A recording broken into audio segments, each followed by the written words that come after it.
ay mamumuhay na ng mapayapa at walang pangamba. Salamat kasi marami na tayong makikipaglaban para sa aming community upang mabigyan na kami ng titulo.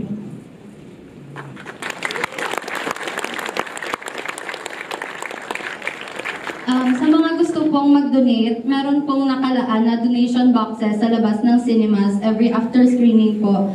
Pagkatapos ng film, at kami rin po ay naghahanap ng NGOs na pwede naming maging partner para tulungan ang ating community. Sana po, samahan nyo kami sa pakikibaka para marinig ng nakakarami ang boses ng buong Sitio Cabaranggalan na ma-secure nila ang kanilang titulo. Dahil hindi lang ito tungkol sa pagbawi ng kanilang lupang ninuno. Tungkol ito sa pagbawi ng kanilang karapatan. Narito po ang aming pelikulang Tumando.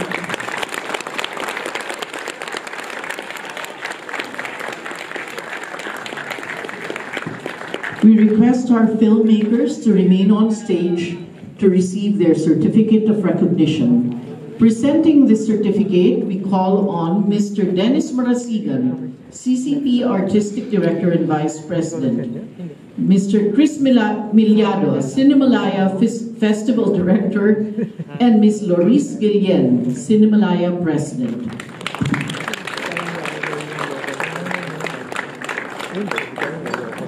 And the citation reads, the Cultural Center of the Philippines and Cinemalaya Foundation Incorporated present this certificate of recognition to Richard Jerui Salvadico, Arlie Sweet Sumagaysay, directors of Tumando, finalist full-length feature film, given this 4th day of August at the Cinema 2, Ayala Malls, Manila Bay, Macapagal Boulevard, corner Asiana Avenue, Parañaque City.